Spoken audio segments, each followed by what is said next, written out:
Blaney has the lead. Byron goes high. Blaney stays down low. Blaney drifts up the track. Here comes the run from the 24. Ryan Blaney is going to hold him off. Byron dives to the bottom of the track. Blaney goes to block. Blaney's going to win in Michigan. 2nd and 6. Houston will load up and throw it down the middle of the field. There is heavy contact on Callaway. And the flags come in. Wow. Hello, everybody. Welcome back to episode 67 of Sports Speak. Hope you're doing well. I'm Eddie Kalegi. And I'm Tim Moore. Lots to get to today. We've got a couple of guests. We're first going to be joined by Joshua Franks to talk about everything going on in the NASCAR world. We're just 72 hours away from when it's scheduled to be the season finale for the Cup Series at Daytona. You never know with rain in Florida, but hopefully they can get everything done Saturday night. And Franks is going to be heading to the track this weekend, so he can tell us a little about that. And of course, what to expect as the playoff battle comes to its fitting end. And then we'll be joined by Rahill Jaiswal to talk about the NFL as we enter week 3 of the preseason, as well as the MLB, who have had 2 gimmicky games, the Little League Classic, the Field of Dreams. Both have been pretty successful so far. We'll talk to Rahill Jaiswal all about that. But let's get started here in the NASCAR world. And before we get to Daytona this weekend, we got to start with what happened last weekend at Michigan, which was a bit of a weird race because some people loved it, some people hated it. Of course, the end was interesting, but Tim, I'm going to start with you. We know a lot of drivers, before we get to the playoff battle, have continued to sound off on the package. I thought it was really telling when Ryan Blaney himself, the winner of that race, was complaining about the package during his victory interview, just standing right there by the start-finish line. It's clear, of course, this was the last race at Michigan before the next-gen car, but it's becoming abundantly clear that drivers themselves are not happy with the package and want some serious changes made with this next-gen car. Yeah, to me, in particular, this package that they ran at Michigan, it just simply isn't good. Now, this is the same exact package that they had ran at Pocono. And the thing is, again, what do we remember about Pocono? With the exception, of course, Kyle Busch winning a race without, having the ability to basically shift anywhere else but 4th gear and winning via fuel save. Look back to the first day where Alex Bowman won because Kyle Larson cut down a tire, and you remember how that race went. It was pretty much single file most of the race. No one can catch each other. Not much tire fall off in terms of lap times and so on. Granted, there was a lot more at Michigan compared to Pocono, but not too much to change the strategy. 2 or 4 tires didn't make much of a difference. And the fact of the matter is that it's just got to go. I mean, listen, it was great when NASCAR introduced this idea back, and granted, a lot different from the idea we did in the All-Star race a few years back. This is when NASCAR really introduced an idea around this some sort of package. Granted, they used a restrictor plate, everything was wide open in pack racing, but NASCAR loved it so much that they said, man, we have to introduce this in another way. Create more downforce, create more pack racing. And it's done the opposite of that. You've seen cars just in a draft line looking like they're playing NASCAR heat, going straight the entire race. You can't catch the guy in front of you. And honest to God, it almost reminds me of what the Indy 500 used to look like back in the old Dallara version, where it's, you get a run on someone. If you don't get it down the straightaway, you're going to be lifting, losing pull, trying to gain traction again, and it's a game of runs back and forth. Now, granted, just like Pocono, just like goodness, what was the other? Oh, Texas, right? Texas utilized this package in the All-Star race. Granted, the ending was really exciting, but again, to me, exciting endings don't justify the fact that over 75% of the race had hardly any passing, just pure wide open and no downfall. The only way you can gain time on a driver in front of you is in the pits, and that's it. To me, that's just not how it is. I miss the old days, and I was watching a video the other day of Dale Jr.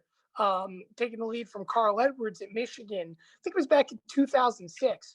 You see guys touch 205, 207 down the front, and then they're lifting to get down 40, 50 mile an hour drop off to 150, 155, through the centers of the corner, flirting with the gas before they can get back in. That's the kind of racing that, in my opinion, shows talent. Guys understanding the track, understanding what drops off, not going balls to the wall wide open and just hoping the car sticks. Because to me, I think that's a big reason why too. And for the record, I'm not saying that Hendrick isn't successful, but they found success particularly in most of this package this year. So, and you look at Alex Bowman, and especially in short tracks, with the similar in terms of downforce, not horsepower package, but has found a lot of success. Guys like William Byron have found a lot of success. However, in tracks such as Nashville, which utilized the other package, not as much. While, yes, there was still Larson and Elliott, the other two, not so as much. So I'm interested to see what NASCAR approaches moving forward. But I would have to say, at the end of this year, this package just has to go. It's not good enough for racing.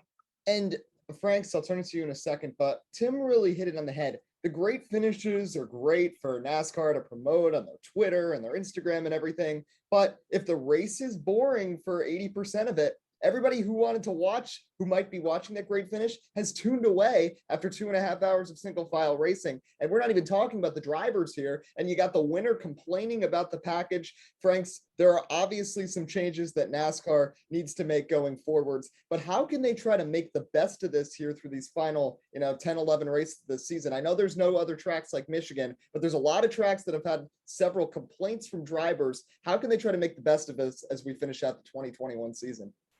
Well, what they're going to have to do is just depend on, they've kind of put themselves between a rock and a hard place. And the one thing that you have to look at if you're NASCAR is just promote on your strengths and try to just, ride it out through the rest of the season. You're looking at this week at Daytona. The Daytona races and the pack racing have been great this year.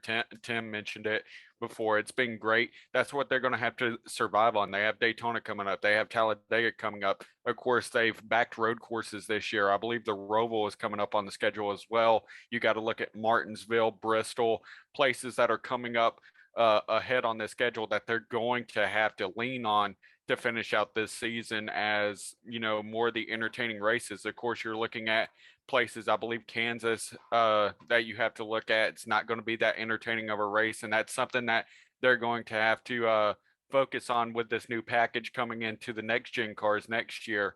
Because like Tim said, that this package has just been disastrous. Looking at past Michigan races, I think it was years ago. I remember specific, it was Harvick, Gordon, Larson, all these guys battling it out. And that was the last time I can remember a decent Michigan race where we saw guys going 3-4 wide, great racing throughout the entire race. And then we see the most interesting moment probably at this past weekend was Brad Keselowski wrecking Austin Dillon. And that's sad. Yeah, I mean, there wasn't much that really went on this past race aside from that incident. But let's talk about this playoff battle, because Austin Dillon wrecked Tyler Reddick, by the way, was in line for a good finish, went 4 wide on the backstretch, ended up kind of killing his chances and lost out on a lot of points. But something tells me it's really not going to come down to this points battle between these two RCR cars, because heading into Daytona, we have a lot of good plate racers who are currently winless going in, and some of them are some of the most aggressive drivers. Think of Matt Dabedetto, for example, who's come close at several plate tracks. Bubba Wallace, who, if he did not have that penalty, may have been a contender for the Daytona 500 victory and was still in the main pack right at the end of that race. He wants to get his first win for 2311 Racing.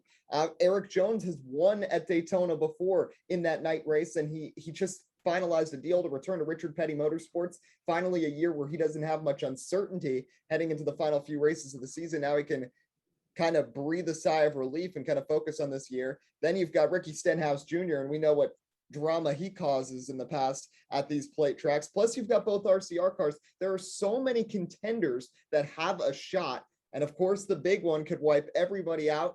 But it's not like the other 15 who are locked into the playoffs aren't going to be going hard either. Kyle Larson and Denny Hamlin still feasibly have a battle going there for the regular season championship, which awards 15 playoff points, which could be key for Larson to kind of cement a Final Four berth, or for Hamlin to kind of make up for the fact that he still hasn't gotten to victory lane this season. So there are some real opportunities here for some drivers to try to capitalize both in and below that playoff cut line. So Franks, I'm going to go to you first. What are you looking for this weekend at Daytona International Speedway, and who's your pick to end up winning it all? Well, of course, you're looking at all these guys. You mentioned the regular season champion battle. We're looking at Larson versus Hamlin. Hamlin being a 3-time Daytona 500 winner. Larson, of course, being with that great Hendrick team that has been really good, both at qualifying and just overall speed at these plate tracks over the past few years. You're also looking at a lot of guys that are going to be making desperate moves, trying to be aggressive. A guy that you didn't mention that I'm looking at, he's going to be switching rides next year due to a team purchase, but Ross Chastain, I think he can be really good. He's really aggressive, similar to Ricky Stenhouse, puts himself in the places that he needs to be and can cause an accident, but can also end up winning it as well. So I'm looking at a lot of different guys, but if I had to choose one person, it's one of the guys you mentioned. It's going to be Matt Dabedetto. He's really been showing that he can win at these places, just it's been bad luck racing and race out when he's had those opportunities. But now it's complete uncertainty. We don't know if he's going to get a ride. There's not really that many rides open that could put him in another competitive ride, and we know that he wants to stay in that area. So I'm looking at Matt Dabedetto to possibly go out there and try to win in his last Daytona start with the Wood brothers. Yeah, Matt Dabedetto doesn't really know what's going to be happening for him next season, of course, with that ride being filled by Harrison Burton at Wood Brothers Racing. For me, it's a tough choice for me. I think Matt Dabedetto has a definite chance at winning this race, but I'm going to stick with my pick that I had at the beginning of the season, and that's Bubba Wallace to win this night race at Daytona. I just feel like we saw how strong the Toyotas were at Daytona and working together at Talladega. They always tend to stick around towards the end of the race. If we've seen many times at plate tracks where the Toyotas will drop to the back early, just hang out, especially Denny Hamlin and Kyle Busch, and Bubba Wallace was doing that in the Daytona 500 as well. I think as they know how desperate some of these drivers are going to be throughout the field, we could see something similar happen here with them just trying to stay out of the mess through the opening stage. You don't want to be taken out that early in the race, especially when the Daytona 500, we saw such a big crash in lap 14 take out so many contenders the last time we were at the World Center of Racing. So I think Bubba Wallace, though, has a real shot. Toyota is going to be, they're going to be pushing it hard because we know Chevy, especially Hendrick Motorsports, has, and I mean, mainly Kyle Larson, but really all four of their drivers have been so dominant throughout this season for whatever reason, whether it's talent, the package, whatever you say, they're still winning the races. And this is an opportunity at a plate track to try to take advantage, try to split them up. We know Penske's going to be fast. We know Ford's going to be fast, but I think the Toyotas are going to be up there. And when push comes to shove, Denny Hamlin's going to want to get his driver into the playoffs. And I think he's one of the best plate racers, especially at Daytona. He's going to help Bubba Wallace get to victory lane and cement a playoff spot for 23XI Racing. Tim, over to you. What are some of your predictions for the weekend, and who do you got winning it all? Well, while it would be fitting for Denny Hamlin to get his first win at Daytona, I'm going to have to disagree with both you guys. Granted, I would love to see a Matty D win. And, you know, the story does shape up leading at the last lap of the last few restrictor plate tracks, you know, the season prior, and not being able to get it done. You would really want to see him get it done. But I'm picking a guy that's, for the record, just on the outside, but in my opinion, arguably in the best position to still make the playoffs. And that's Austin Dillon. Listen, we can't count Austin out of Daytona. If there's one thing about Austin Dillon, his entire career, he's been so good at, it's been survival in races that matter. Think about it. Granted, yes, he's never gone deep into a playoff run. He's already surpassed the unexpected in his career. The way he gets to the end of Daytona races. Remember that clash might have had? Granted, he didn't win. He was the only clean car left in the field. Of course, we know how things all go for the Daytona 500 and so on for Austin. But the fact of the matter is this. You see the three team in a big situation. And I do have to add this. Obviously, we saw what Tyler Reddick did last week. Blew what was essentially a massive 43-point lead for a 3-4 wide move that ultimately cost himself many points. And then you look back at last year and say, well, geez, Tyler Reddick, Daytona, kind of in a must-win, but not exactly a must-win situation. what makes me think Tyler Reddick isn't going to make an over-aggressive block and do it again? And then I look at Austin and say, well, he plays the survival game pretty well. And, Austin does have one thing. Granted, I think RCR, for the record, this weekend is going to be partially out of the divide. I think towards the end of this race, you're going to see Austin Dillon right there with the guy behind him that feels bad might have had last week, that always typically runs around him at a restrictor plate track, named Brad Keselowski. And you know what? Well, granted, he's not the Blue Deuce anymore, but you know what that Blue Deuce is like under the lights at Daytona, always there towards the end. I think Austin Dillon gets some help from Team Penske a little bit, at least towards the mid to late portions of this race, and is able to hold on for arguably the biggest win of his career. Although I do want to say, I truthfully do think he'll make it in on points, and that win won't justify the fact that he made it inside the top 16. Yeah, I think there's going to be a big one, and something tells me Tyler Reddick's going to get tangled up in it. The last 2 seasons in that Daytona night race, both years he's gotten caught up in a wreck right towards the end. I mean, it's been happening for Tyler Reddick, but I think we're definitely going to see the big one at some point. Hopefully it doesn't take out too many of the contenders early, because we talked about it so much. And I think Franks was on the show too, back after the Daytona 500. And we discussed how when that big wreck happened in lap 14, all the drivers were nervous after that. And it really killed the racing until the very end of the race. The rest of stage 1, all through stage 2, and a decent part of even stage 3, we saw drivers just single filing it. And you can't really blame them at that point, because you'd already seen a big wreck. You'd seen so many contenders taken out. They don't want to risk it again. And they decided to just wait till the end, maybe waited a little too long. And of course, what did we get on the final lap? Another huge wreck. But you never know with the Daytona night race. You never know with rain being a factor too. Maybe let's not forget Justin Haley won this race just 2 years ago, but it's going to be fun. But last thing to talk about, of course, we got to go to the man with the Daytona logo right behind him, who's going to be down there in Florida at Daytona Beach during the weekend. Franks, first off, is this your first Cup race at Daytona, or you've been there before? This is my first Cup race at Daytona. I've been to Atlanta. I've been to Bristol. Haven't been to Darlington. Planning on going there soon, but this is my first one at Daytona. So what are you most excited about to experience in person at Daytona this weekend? Just the great atmosphere. We've heard it as fans a bunch of times. This is going to be my first time going there. Just the atmosphere at Daytona, how, it's the world center of racing for a reason. Just being able to go there, experiencing the weekend there in Daytona, and just, having a lot of fun, getting to meet a few people that both from leagues that I've been a part of, and also associates that I've worked with as well. So definitely excited to go down there, meet some people, and also enjoy the weekend. Yeah, should be a fun time to be there. You can maybe you'll see some wrecks, maybe you'll see some action, and you're going to get to see Fisher Gennady. FRG Designs is going to be there as well. Yes, so that's, sir. Yeah, exciting meetup there. But that'll wrap up our NASCAR segment. Joshua Franks, Experts of Racing Sportscast. Thanks so much for joining us once again here on Sports Speak. Thanks for having me. Always a privilege. All right, well, let's move forwards now. Our next interview, talking NFL and MLB with our regular contributor, Rahill Jaiswal. Well, we're continuing here now on Sports Speak, episode 67, Eddie Kalegi with Tim Moore, and we're joined right now by Rahill Jaiswal once again from the Nothing But Sports podcast. Rahill Jaiswal, thanks so much for coming on. Of course, always, guys. So let's talk a little NFL, because week 3 of the preseason, final week, it's one fewer preseason week than the past, and there's still some starting jobs up for grabs, but some others have been decided. Trevor Lawrence is going to be the starter for Jacksonville.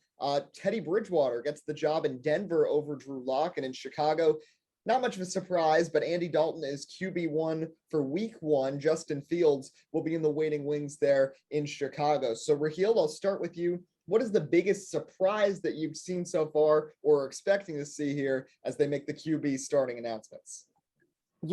I'm actually somewhat surprised they went with Andy Dalton for week 1, just because Matt Nagy and Ryan Pace, their job is on the line. So they're going to want to get Fields in as quick as possible, because the Bears are not winning with Andy Dalton. So from that aspect, I'm kind of surprised that they decided to go with him. But otherwise, no surprise. Maybe Trevor Lawrence as well.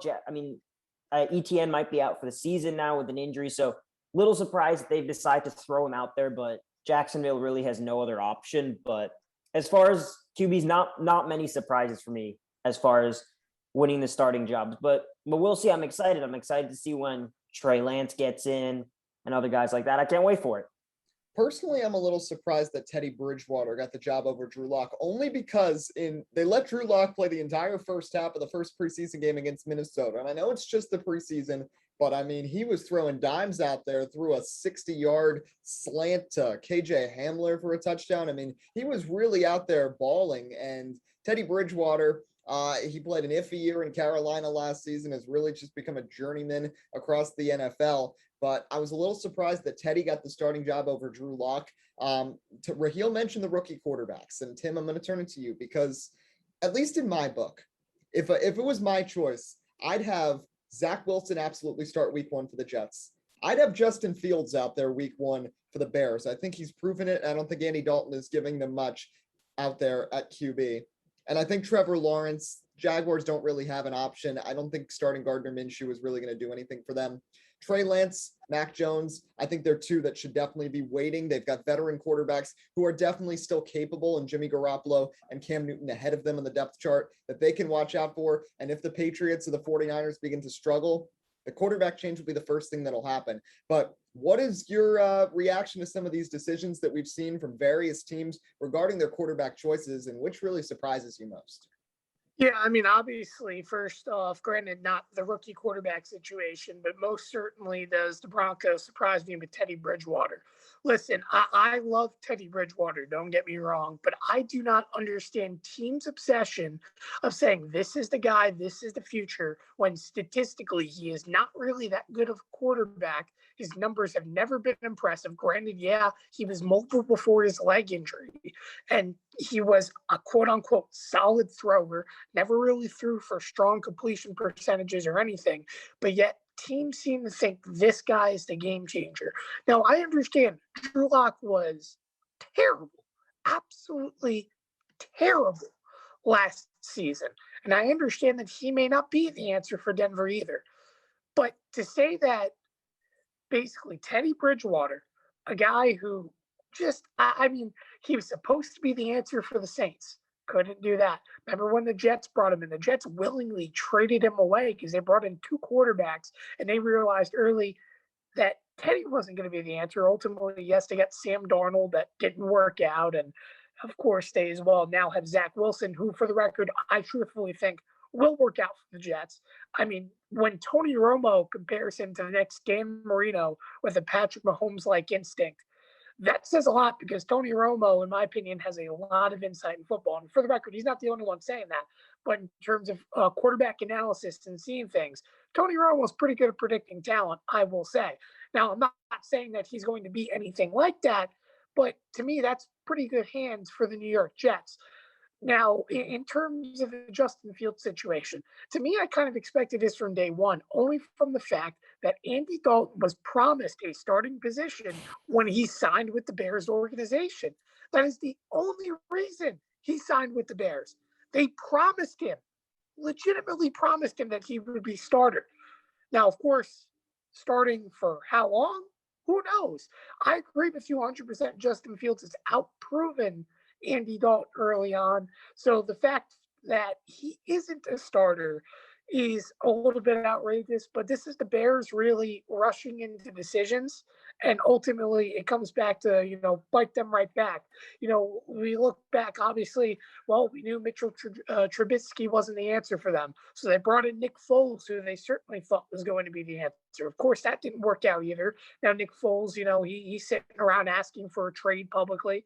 So to me, the fact of the matter is that Justin Fields looks ready. I'm not saying, again, just like, for example, Zach Wilson, I'm not saying that he's going to be successful by any means.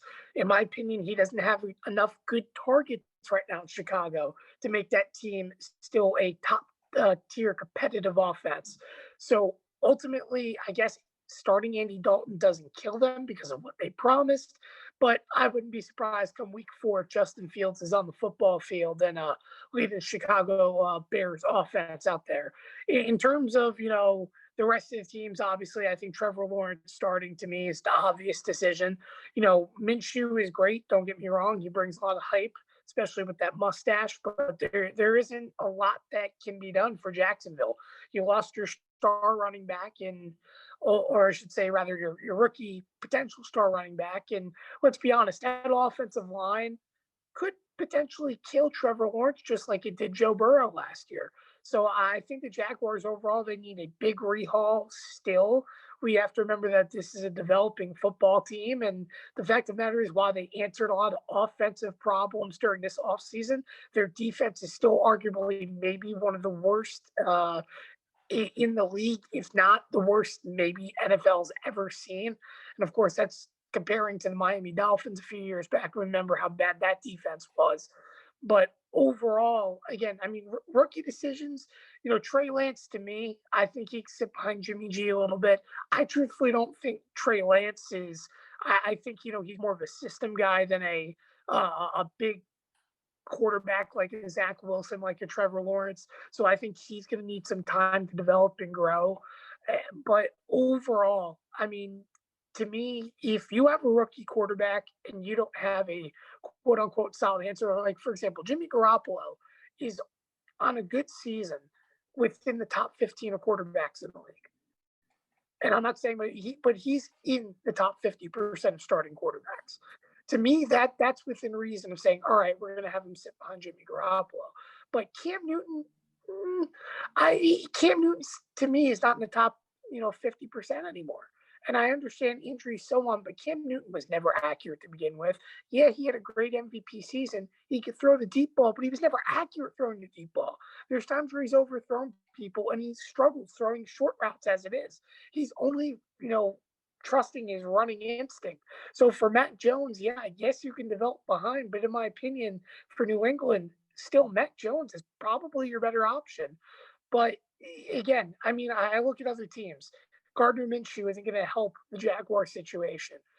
Andy Dalton, I guess, is going to somewhat help the Bears situation, but I would even say he as well isn't in the top 50% of starting quarterbacks. So for me, the 49ers, the most commonsensical decision, but in my opinion, the rest of the teams outside of the Jacksonville Jaguars, no common sense. And correction, the Jets have common sense as well for the first time, maybe in a long time. Well, yeah, but, I mean, what could they have possibly even done if they didn't start Zach Wilson? The fan base would have gone insane. I don't even know what's the name of the Jets' backup quarterbacks. There's some names I've never seen before, and I feel like maybe they've played D3 football in their careers.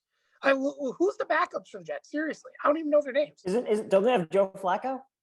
No, that's the Eagles. That's the Eagles. Trust me. I know all about Joe Flacco at this point. But let me look it up. Because seriously, I remember hearing how they only had like one quarterback on the roster for the longest time. And then they, of course, had to sign a backup. Let's see. Yeah, it's like I'm trying to figure. I don't even know the names of the backup quarterbacks for the Jets because all I care about is Zach Wilson, anyways. But I mean, legitimately, if Zach Wilson gets hurt for some sort of reason, the Jets are in trouble. James Morgan and Mike White. Mike White. I've never heard of either of those people until I just opened up this article. So yeah, if they don't have Zach Wilson, you couldn't bring in Nathan Peterman. You couldn't bring in Nathan Peterman. I guarantee you, Nathan Peterman's better than the two of them. Seriously. I mean, I don't see it. So if Zach Wilson plays, I think he's going to be really good. I mean, you've talked about all the praise that he's gotten, but if he's not out there, the Jets are going to be just as bad, if not worse, than what they were last year. And last year was pretty god awful. But one team that we didn't really talk about because it's not really a rookie battle, but it's a changeover for them is the New Orleans Saints. So we're on a big stage on Monday Night Football against the Jaguars the other day. Jaguars, by the way, I mean, they seemed like a bit of a mess. I mean, and it's not just Trevor Lawrence not having the greatest preseason. Urban Meyer's scheming so far has been a little weird. And we've seen this before with college coaches transitioning to the NFL. Steve Spurrier, Nick Saban, neither of those worked out. Urban Meyer might be a similar situation here. Don't want to read too much into it since it's still the preseason, but a lot of holes on that team. And I don't know if his coaching is necessarily going to help them right now. But let's talk about the Saints because Jameis Winston was really impressive. With Marquez Callaway connecting with him for two really impressive touchdowns. Taysom Hill was decent, but not great. And we know he's mobile. He can play the quarterback position. He can play pretty much every other position on the field. But he can't really throw touchdowns. It took him so long into his career before he threw his first NFL touchdown. And for a team that has a lot of weapons, you need a quarterback who's going to get the ball there. And it seems like Jameis Winston, after he had his LASIK surgery or whatever to be able to even see, I mean, he's throwing the ball accurately now. So Rahill, it's not really a question, I think, with the quarterback battle, because I think it's pretty obvious Jameis Winston is winning this job. But how competitive do you see the Saints actually being this season with Winston instead of Drew Brees? That's a tough question. For one reason, Michael Thomas is not going to be there as well. And Michael Thomas is pretty much the focal point of the offense besides Alvin Kamara. And let's be real, I love Drew Brees, but a main reason the Saints were great last year was their defense. Their defense was very good last year. They had brilliant pass rush with Cam Jordan. They had some good secondary play. And it took a while for the Saints to get going. But as far as competing, I mean, I don't see them competing at all for a playoff spot. Now, they'll probably finish second in the division because the division outside the Buccaneers pretty much stinks. But as far as their hope at competing, I do think Jameis Winston's going to be a lot better. We're not going to see a 30 touchdown, 30 interception season. He will be better, but it's just not going to work. And you said, Eddie, yes, the Saints have some weapons, but outside of Michael Thomas, those weapons are not really enough to maybe put you over the top as far as competing with a team like Tampa Bay. Because Tampa Bay's got probably one of the better defenses in the league, better pass rush. So it's going to be tough. I don't see the Saints competing as of now. We'll see what their future holds. Maybe Jameis is the quarterback. Maybe he's a bridge quarterback, so another guy in the draft. But it's tough because Drew Brees made a lot of those guys look a lot better than he is, because we can say all you want about Drew Brees, but he's maybe, as far as accuracy goes, he has the top five greatest seasons as far as completion percentage goes. So he makes a lot of those guys look a lot better than they are. And Jameis Winston just doesn't have that accuracy. So it'll be a down year for the Saints. I don't see them competing for a playoff spot maybe in the next 2-3 years. I still think there's a chance that they could sneak into a wild card, only because if you think about, first of all, the rest of the NFC South, the Panthers are going nowhere with Sam Darnold. Maybe they'll be a little more competitive if Christian McCaffrey could stay healthy for a full season. Falcons are still a mess, and they trade away Julio Jones. I mean, aside from the NFC West having a lot of good teams, there's not many definitive wild card quality teams across the NFC. The East, I'm sorry, they're only getting one team in the playoffs this year again. That's just how it's going to go. The North, we talked about this. I talked about this with Zoe and Maddie a few weeks ago. There's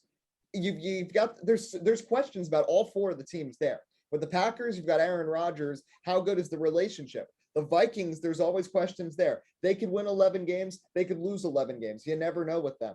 With the Bears, we've already harped on it a lot, and the Lions are just plain terrible. So, like, there's still the opportunity for the Saints to potentially sneak in.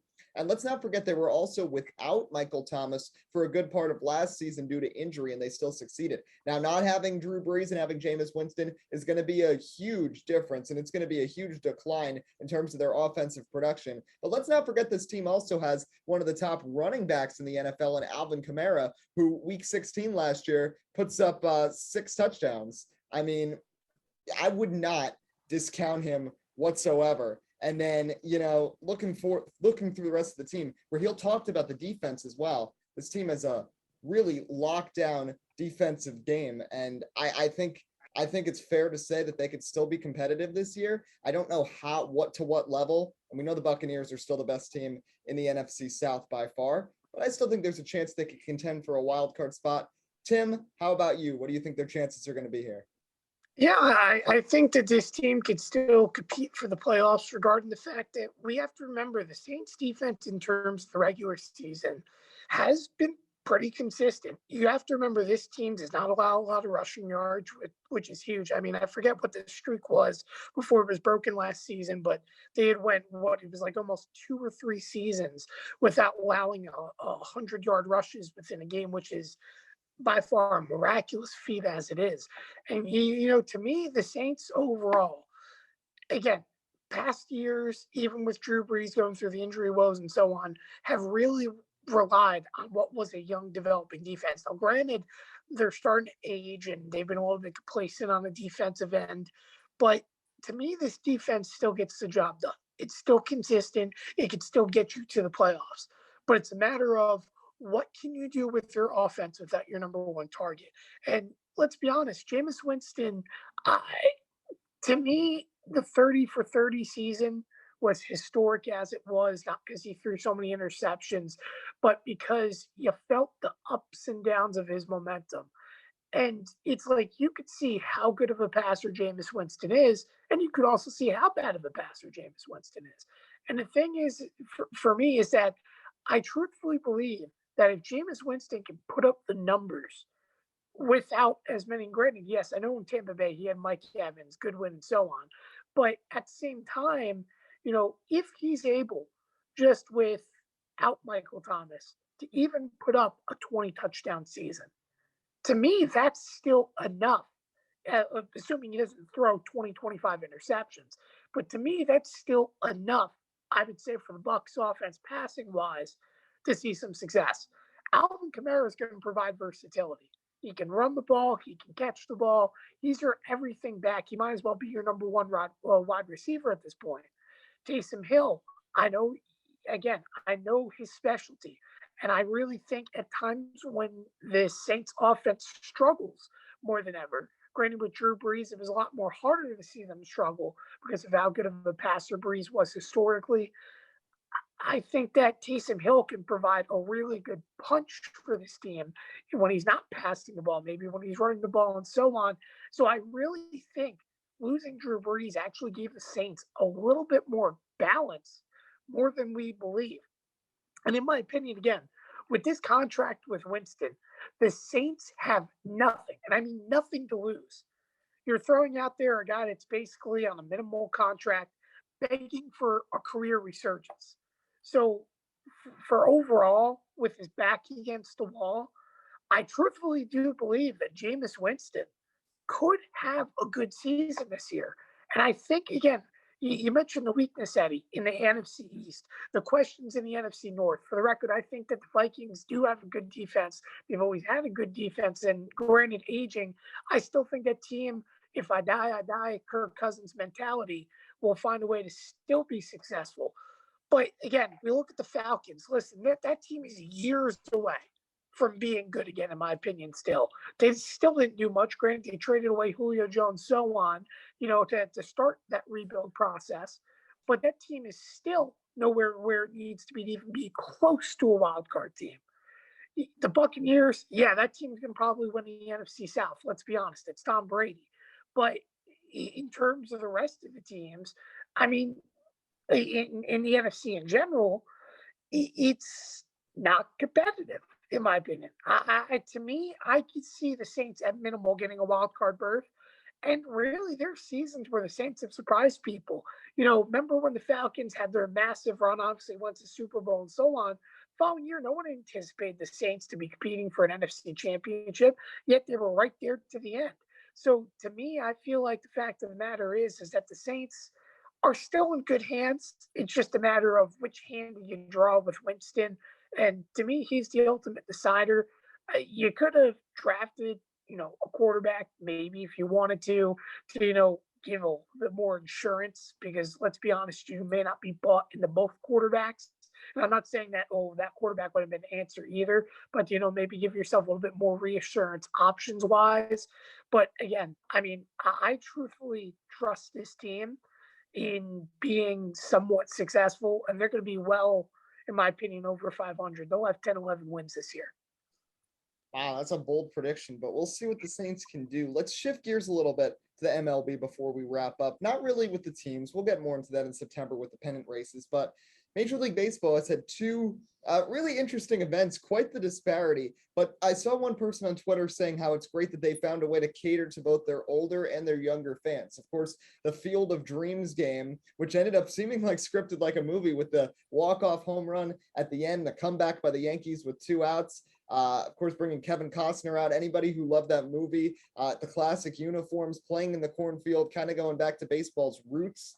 I think that was a cool experience. I'm curious to see, of course, they're going to follow it up, if the hype is still going to be the same next year, or if down the line they potentially try this with other movies or other things, or we see this in other sports, because I think this is a unique idea that we've never really seen in sports that are kind of connecting with the cinematic because we've seen so many great sports movies over the years, and seeing these professional sports organizations kind of coming together with those is a bit of a cool idea. But I think it's really interesting how they were able to do this. And shifting completely the other way, the Little League Classic, of course, which is a classic now, the fourth time they've done it, the Little Leaguers getting to interact with the major league players, of course, having big name stars, Shohei Ohtani, Mike Trout, just to name a couple there. Of course, Joe Madden, the manager of the Los Angeles Angels, is always good with the kids. A lot of players in the Cleveland Indians, of course, like Jose Ramirez, also big time attractions as well.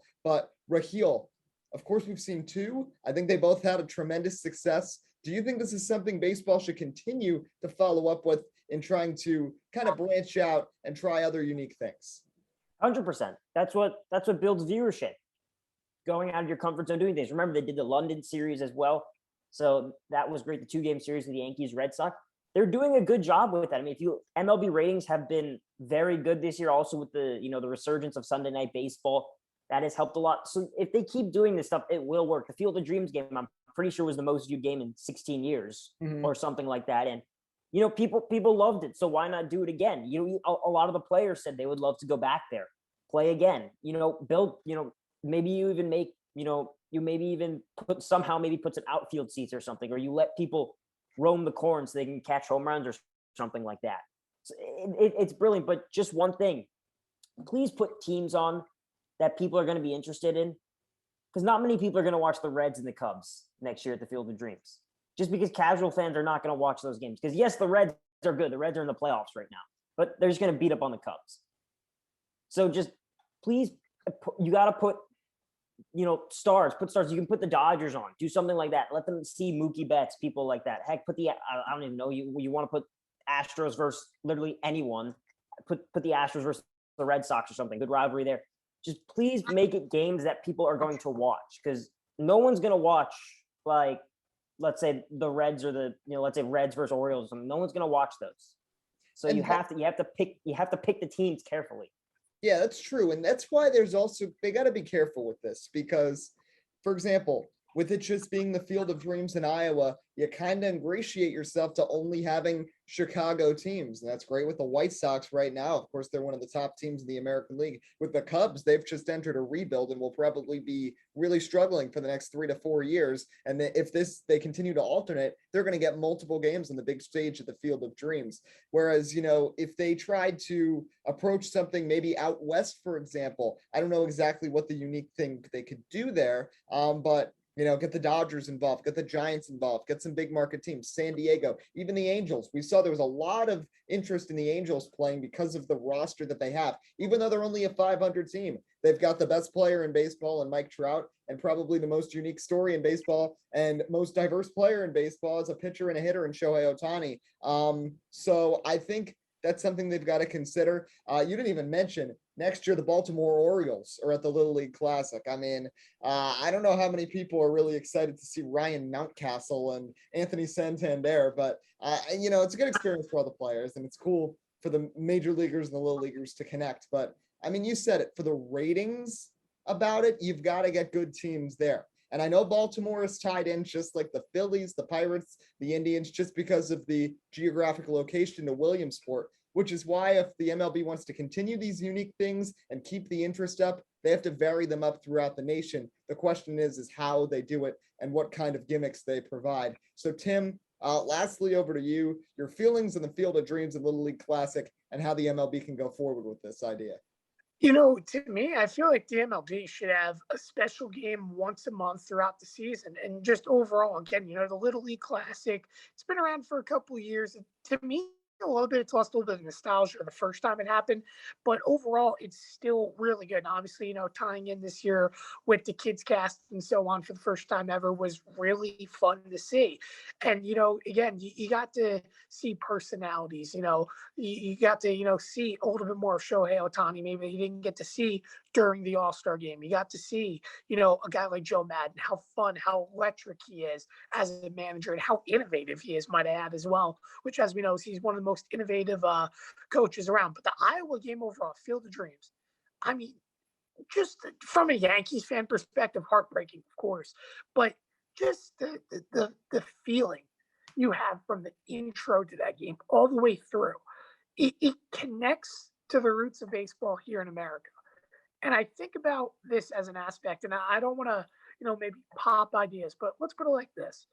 A few years back, we had everything with Cuba, the Miami Marlins, I think, and I forgot, no, maybe it was the Yankees when they played a game in Cuba, right? We've played games in Japan.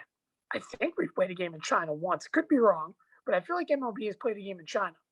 Granted, I know we've had Dominican baseball leagues, but why not tie to the roots with especially a massive, massive Dominican Republic population in both Major League and minor league baseball to play a major league game in the Dominican Republic? To me, I feel like that would be something special, for a lot of the players, especially if they have a high Dominican population within a roster. You can go to the DR, you tie, and again, you show that you want to continue playing baseball in a country that has provided so much talent for the sport. To me, that would be such an opportunity because it hasn't been done yet. And you can go other things. I mean, baseball could maybe play a game in Mexico. Baseball can do all these things. But when it's all said and done, my whole point is that I think baseball, forget about, Sunday Night Baseball, which for the record has been a lot better this year than years past.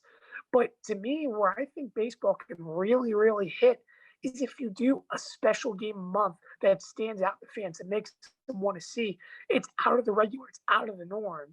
And to me, it gets more fans involved. And most importantly, it gets fans involved from other areas, other countries, and connects to their roots, which is, I think, something that baseball needs. Again, until this year, if in Shohei Ohtani's resurgence, baseball as a whole, let's be honest, is relatively a dying sport compared to other sports like basketball and so on. They're easily accessible, more cheaper. Baseball as a whole has gotten a lot more fans, a lot more individuals to get involved in the sports in the last 2 years. And I think the fact that it's because of the fact that they've been doing a good job connecting the kids, connecting ways to find ways. And granted, Rob Manfred has not done a lot of positive things, but this is one of the positive things he's done recently, trying to get more kids to like and get involved with baseball. And I think if you can tie with other countries, other places around the world, just like how the NFL did in the UK, that had a massive interest in football and wanting to learn about it, I don't see why Major League Baseball can't do a game in another country. Granted, I know the COVID situation as well, but do another game in a partnering country, maybe once a month or within an area to bring that nostalgia effect, bring that love and compassion to create more of an interest in baseball. To me, I feel like that's the answer Major League Baseball needs to go through. You could still keep the Field of Dreams. That was a success. You could keep the Little League Classic because I think that's arguably, outside of the Little League World Series game itself, the most exciting portion of the weekend there in Williamsport. So I think there's a lot of great things MLB has done, and these games have by far been all of them. And I think they can still do more.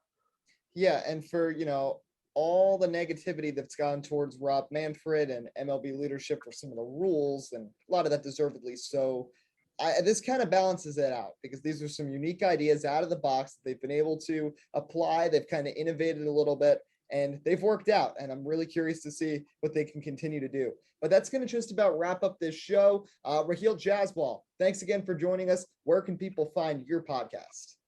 Yeah, so you can go to Spotify and just search in Nothing But Sports, and it should be there. Or you can download the Anchor app because that's where I publish everything through, and then it goes to Spotify. But Spotify is the main one. Awesome to hear. So that's going to just about bring an end to this show. But me and Tim actually had a pretty exciting meetup on Friday. Let me see if I can hold this up to the camera. Oh, yeah. Sports Speak in person. Hopefully we can do that more often. First time I'd seen Tim since broadcasting camp a couple years ago, in person, in the living flesh, but that was pretty exciting there. But that's all for today. We're going to have more next week. Of course, the NFL season just 2 weeks away. College football starts with a few games this Saturday, but really ramps up next weekend. US Open starts on Monday. So we're going to have a lot to dive into along with the Daytona NASCAR playoff race on Saturday. So stay tuned for next week. Lots to talk about then, but that's all for today. I'm Eddie Kalegi. And I'm Tim Moore. Signing off here from episode 67 of Sports Speak. We hope you have a great rest of your day.